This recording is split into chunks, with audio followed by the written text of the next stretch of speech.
Woo! We are live. I'm so happy to be here with all of you.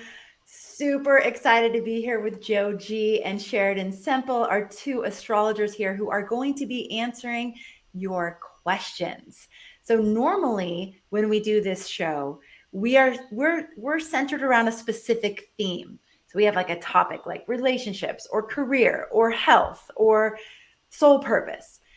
Today, since we're celebrating Instant Insights Week, which there's just a few more days left, you guys, to get your first 5 minutes free, we have our hotline fully staffed.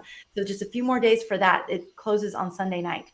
But to celebrate that, we're doing this special show right now, and you can ask anything. It's like, I was thinking, Pictionary, that game, it's an all play. Like nothing's off limits. It's an all play. Throw in your questions. Make sure you put as much birth information as you're comfortable putting with your question. Don't like ask a question and then post your birth information like somewhere else. Like have question and birth information in one spot so we can easily find it. And just ask away. Someone was asking like, what I need more coaching on, like what kind of a question. And I know it's hard when we say like you can literally ask anything, but see what other people are asking. We're going to start the show off with a question that was sent in. It's a great question. So if it will help you get ideas of what kind of questions you can ask too. Okay, couple things before we dive in. If you want to submit a question for our consideration for the video component of this show, so we have like a recorded video that people submit, and then we play the video and we answer your question here live on the show. You can go to astrologyhub.com/insight, astrologyhub.com/insight, and send us a recording of your question. This could be video or just audio. So again, that's astrologyhub.com/insight. It's totally free to do this. Send us a video recording or an audio recording. Okay, second thing. Okay, I already said comment below with your question, birth time, birth date, location. Courtney, who is our stellar broadcast support right now, she's going to add your question to the queue. So if you have a question like live right now, just put it in the chat. Also, we have astrologers on live right now. So if your question doesn't get answered here today on the show, make sure you just transfer it over to Astrologer Connect. You can go to astrologyhub.com/connect. We have astrologers staffed, standing by, ready to answer your questions. You get your first 5 minutes free. You can go over there right now and just start chatting or video or audio with one of our live astrologers. So that's the way that you get guaranteed that your question is going to get answered. Okay, if you're new here, welcome. We're so happy that you're here. Don't forget to subscribe and hit the like button to stay in the loop whenever we're doing this weekly show. And I'm just going to introduce you to Joe G and Sheridan. For those of you who don't know them, they're amazing astrologers. And I'm going to introduce them by reading you something that one of their clients recently said. So for Joe, astrologer Joe G's insightful, fun, and concise reading helped my husband plan his next song release and target audience strategy based on his Mars and 11th house astrology. Joe's infectious energy, even early in the morning, left us thrilled about future possibilities. I mean, seriously, Joe? Like, people pay serious money to choose release dates and identify their target audience. Like, that's so cool that you were able to help them with that. And I bet you were able to do that relatively quickly. Okay. Oh, that was so much fun to do. I love questions like that. Great. And astrology is so helpful for things like that. Okay, and then for Sheridan, astrologer Sheridan provided the most valuable natal chart reading I've experienced, elucidating chart placements and aligning them with my unique expression and soul's purpose. Her compassionate approach and thoughtful insights left me with a deep understanding of my astrological identity. Again, another thing that people literally go through in their entire life being like, who am I? What am I doing here? What is my unique gift? What am I supposed to be expressing? So Sheridan, amazing. Thank you. Those are my favorite questions too. So we were talking about this before we went live. So I love that. Thank you. Yeah. So good. Okay. All right. So we are going to kick this off with our pre-submitted question. And this question is from Tina. And she is wondering about Venus in retrograde. So it's adorable. You're going to love it. Let's play Tina. Venus is going retrograde, and I'm really nervous about it. I'm a Leo sun. I have a natal Venus retrograde, and Venus retrogrades have never done me any favors. I have lost jobs. I have lost friends. I have regained friends only to lose them again. And let's just say one of these Venus retrogrades, I thought I was in love. I was not. It was a poor choice. I really need to know what's happening.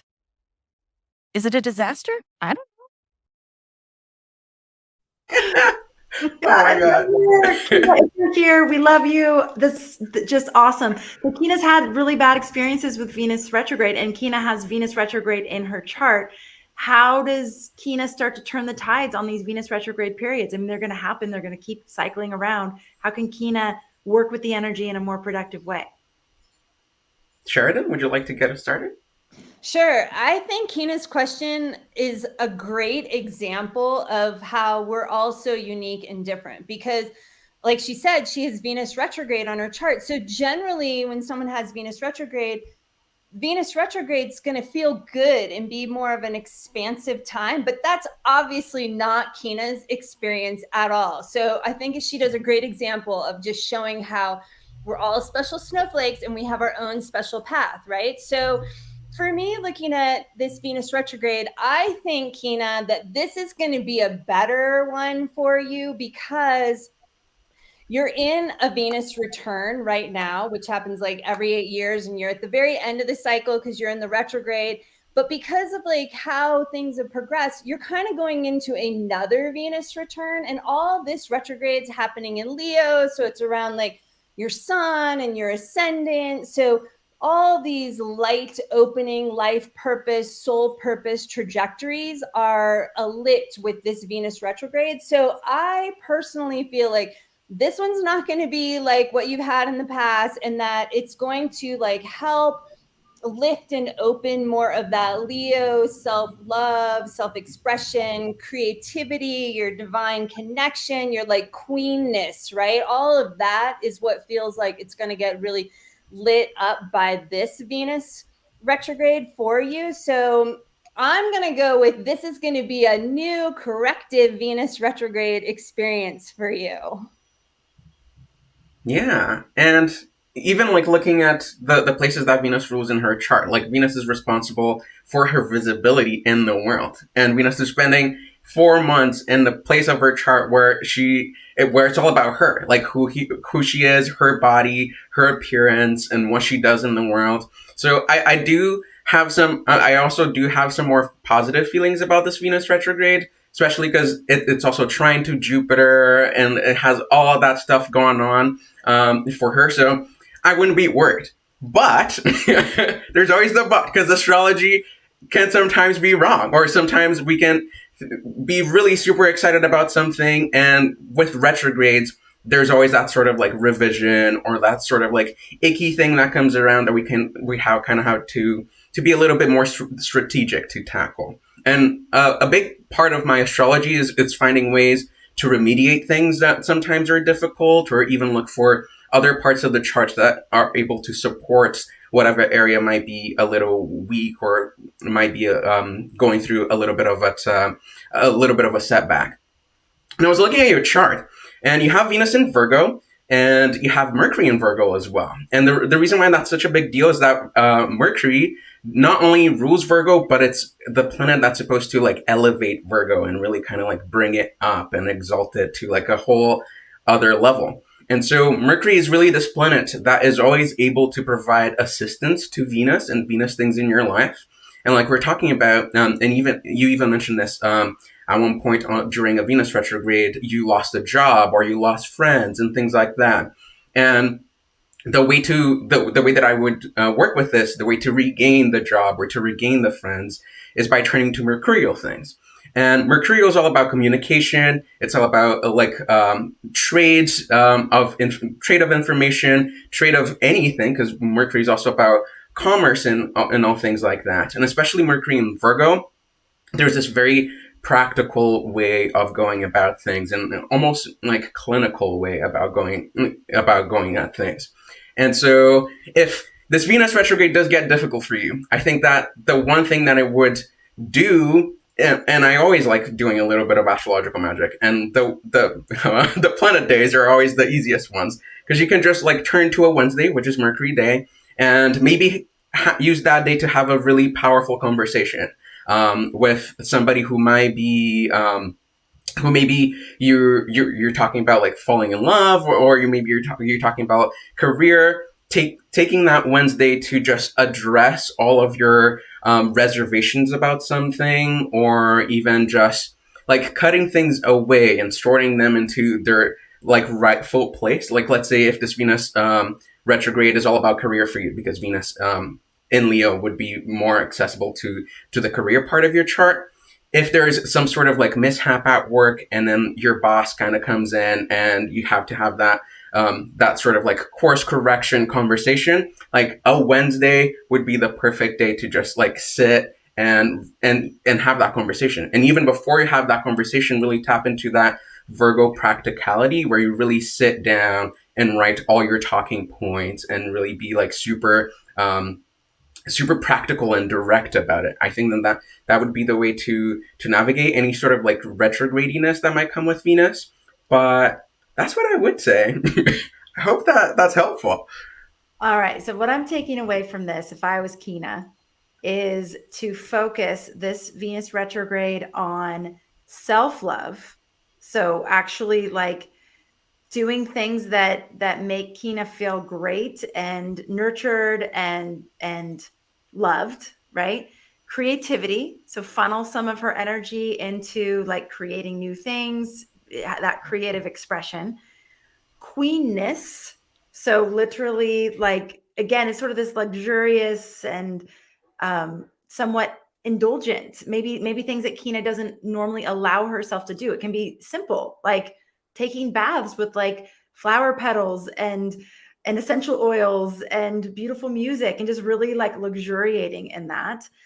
And then if funky things come up and she's in that position again, where she's like, dang, this Venus retrograde is going wonky, to do her best to have any tough conversations she might need to have, or like, the kind of course correction type conversations on a Wednesday. So bring some like conscious awareness of, okay, Wednesday's my day for these, and prepare for these.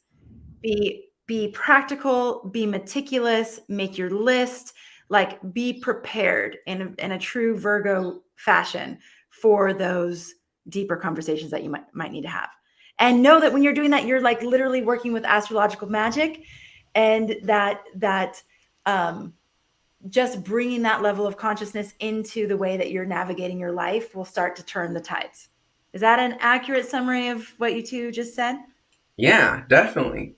Great. And I love that the way that you also talked about astrological magic, because people always think it's like this ritual thing. You gotta like set a time aside, and sometimes it's just about like writing down your points. Totally. That's magical right there. And because you're doing it with so much awareness, that's what makes it a magical practice, is that you're infusing the intentionality into that very mundane thing of making a list. Yeah, definitely.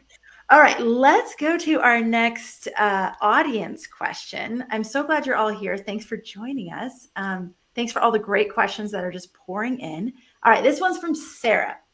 I'm wondering if I'll meet someone new soon, or if I'll continue to be single for a while. I separated from my husband 6 months ago, and then Sarah gives her birth information. So is Sarah going to be single, or is she about to find some love here soon? Yeah. I looked at that question earlier today, and I was like, that is interesting. I love these types of questions. I'm not usually like a relationship astrologer, but I love when a question is like super direct, and we're like, will this happen or will this not happen? How do I tackle this? And the first thing that I would look to in your chart for like relationship things is Saturn. And the reason why I would look into Saturn is for a few reasons. So Saturn has been in Aquarius for the past 2 years and a bit. And that usually, especially in the seventh house, can really create a little bit of distance between you and partners or you and collaborators. Doesn't mean that it denies partnership altogether. It just makes them distant, maybe a little colder, a little bit more inaccessible. But Saturn has just moved away from that house. So it really kind of has this power to open up a little bit more room for things to move forward. Like that distance is no longer there, or that coldness is no longer there. So there is more warmth and more, like these partnerships are more available for you to actually like talk to them and address any issues that might come up. The other thing that's happening in your chart is that you're going through a Saturn square. And the reason I'm focusing on Saturn so much is that in your chart, Saturn represents your partner and where your partner is. So like Saturn transits are really kind of like showing you where the partner is moving around the chart and where you might be able to find that person. And right now, Saturn would be in Pisces, which would be your 8th house. And so a lot of these partnerships are more likely to come in this sort of like, I wouldn't say like indebtedness necessarily, but there's the sense of like trade or feeling like you need to give back to somebody for them to even show up in your life. And I know that might be a little bit confusing, but the 8th house is all about other people's assets. So there's that sense of like, I am indebted to this person that has done something to me, and so I have to like give something back to gain their love or gain their attention or something like that.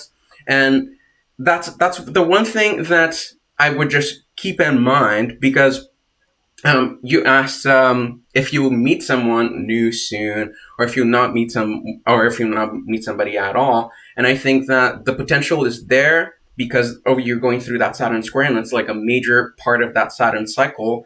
But it's one that probably will require a little bit of that give and take, and really be super open about the things that you're doing for this person, and the things that this person is doing for you, and addressing that sort of like that sense of self-worth and like what are they worth, what is the relationship worth, and how you can make things work and be beneficial for the both of you. Like 8th house to me really feels like that this sort of like mutual benefit place. And sometimes it can bring up fears because we're not super aware of what the other person needs or what we need. And it's like this very interesting interplay of needs. So I think that if a person does come up, I think that the thing that you kind of have to do is really sort of be prepared for that. Those sort of big conversations and really kind of open conversations about needs and necessities. And I hope that makes sense.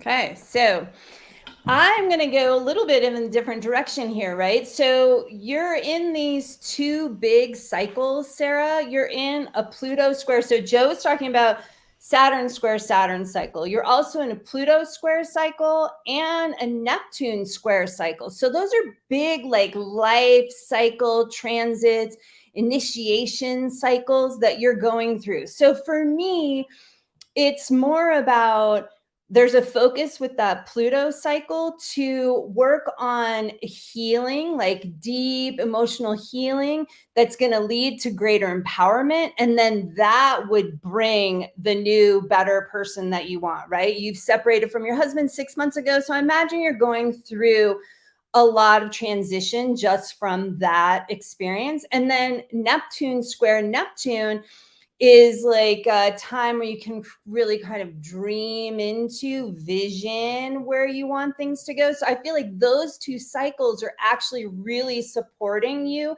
and having that ideal partner that you want going forward.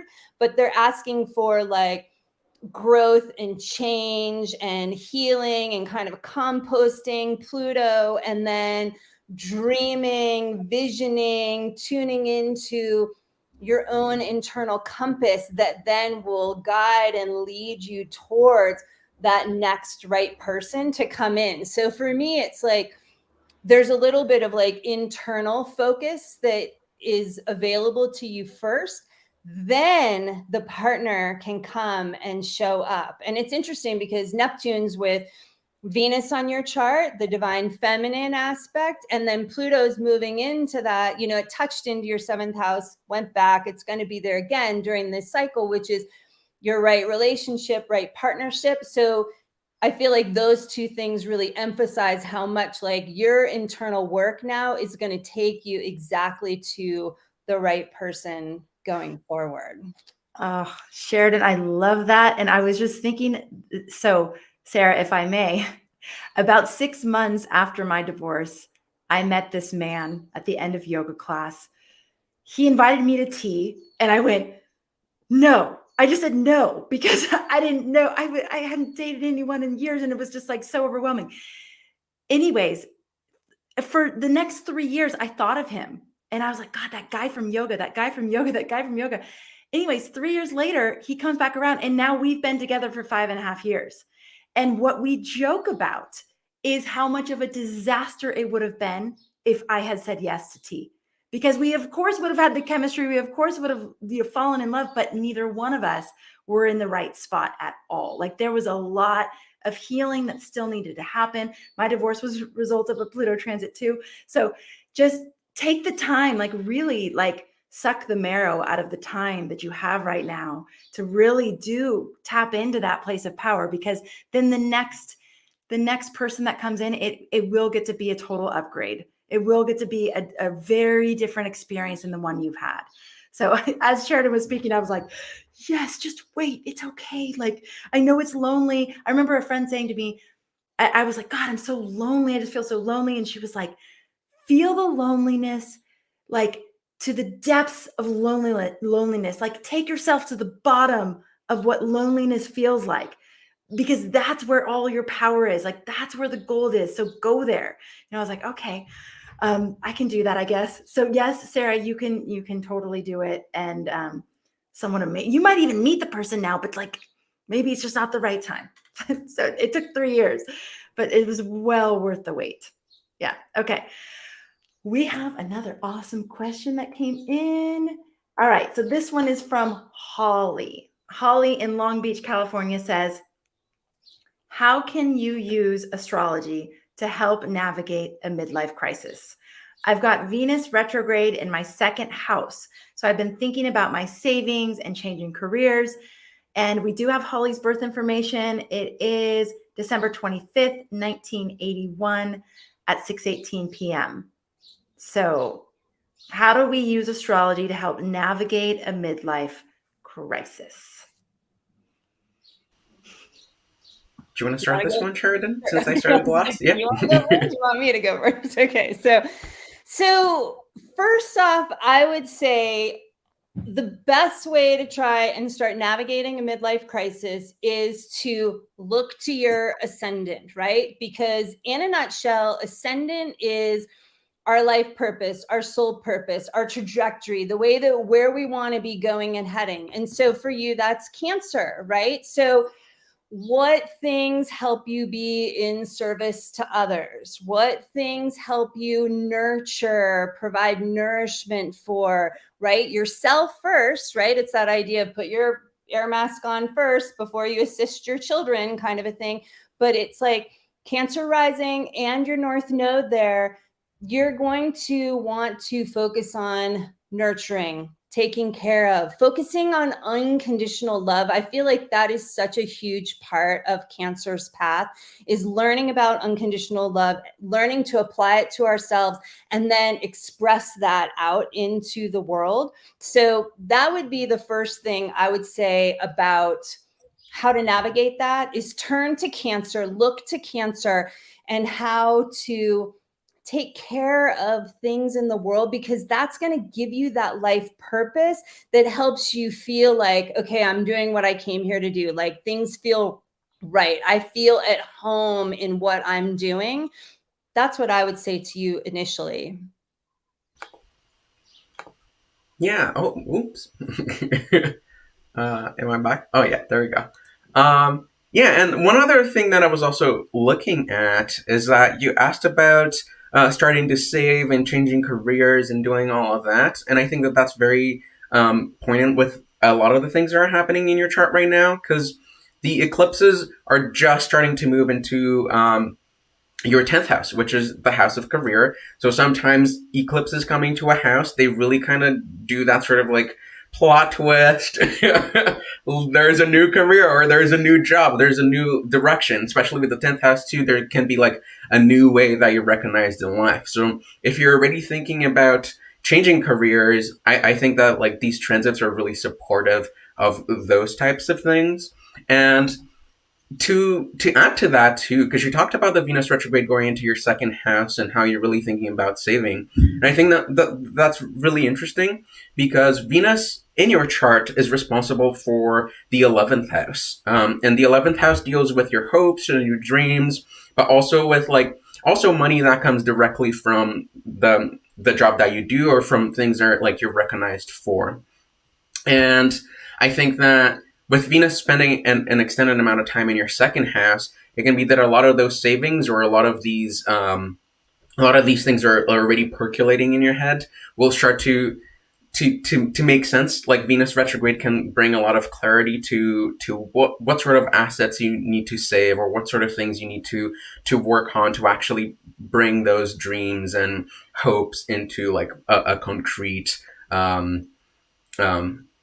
phase of that idea. It's not just it's about moving away from just an idea and figuring out what sort of tools and substance, and when I say substance, I really mean like tools and assets you need to actually make that dream come true. I think that Venus retrograde, because I'm also Cancer rising, and I'm really experiencing this Venus retrograde in the second house as really kind of getting really close to like my finances and the money that I make, and really understanding that and revising the way that I both earn and the way that I spend, to make sure that everything that I'm earning and everything that I'm spending is going to fill the cup of my hopes and dreams and all of that. So I wouldn't be surprised if you're also going through a similar thing with this Venus retrograde.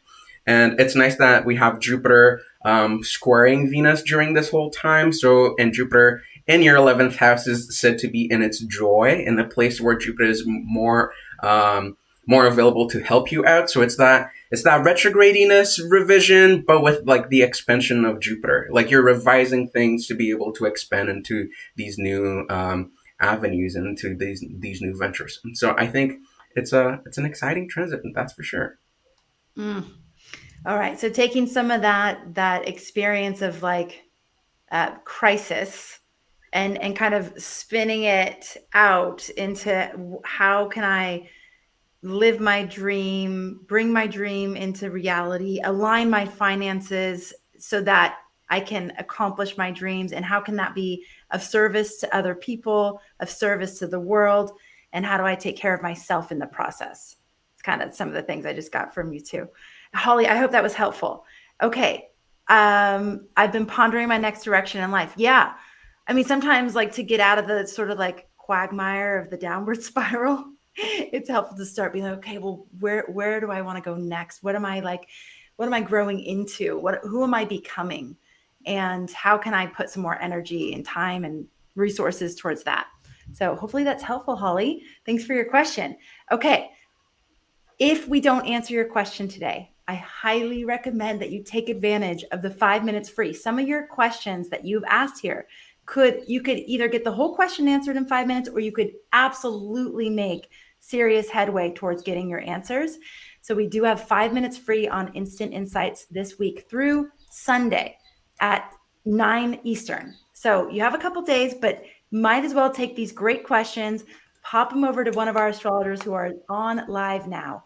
You go to astrologyhub.com/connect, scroll down the little page, look for the green online now button, and then you can connect with the astrologers either via chat or video or audio. And people are loving it. You're going to get so many insights to these great questions right away. So go check that out. And we're going to take another question, just one more. It's like a bonus question. All right. And it is actually, okay. I'm wondering, okay, this is from Polly. I'm wondering what my chart says. Should I start a spiritual nonprofit? Cool.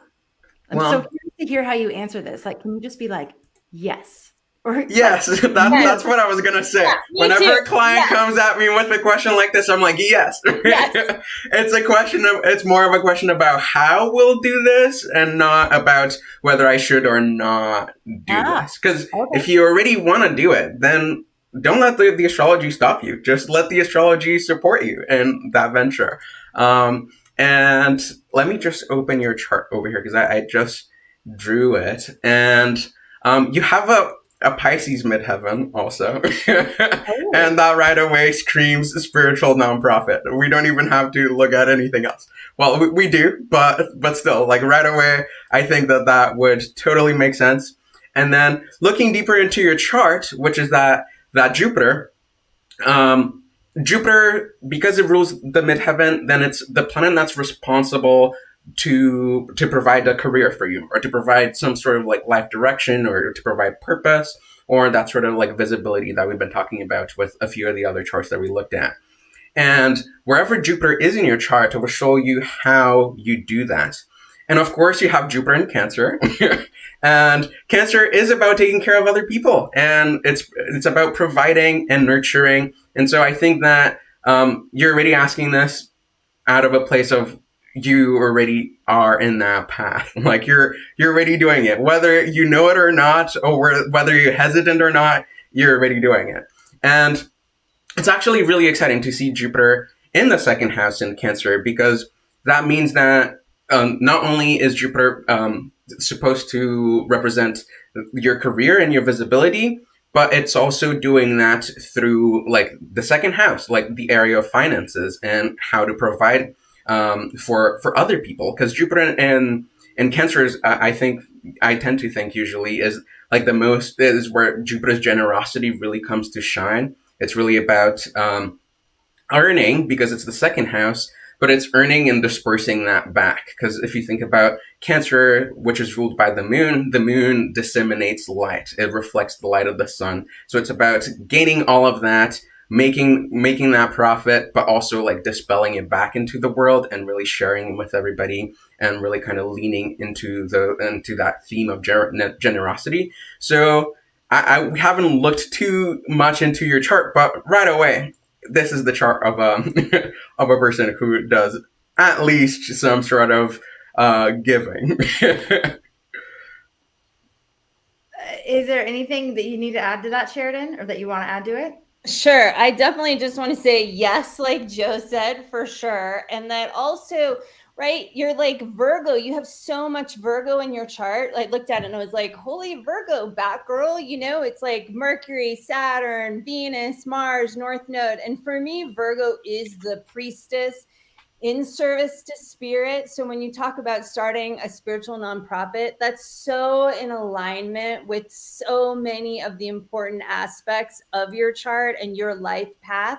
And with your Gemini ascendant, I would just say, well, and even, with your Gemini ascendant, I would just say, as long as it's fun, go for it, right? And then with that Leo sun, you're meant to do what you want to do and create your world as you want to create it. That's part of your learning process, as well as it's your IC. So like, if this is something you feel called to do, I'm just like, I wish I had more hands to give you more thumbs up. Polly, how does that feel?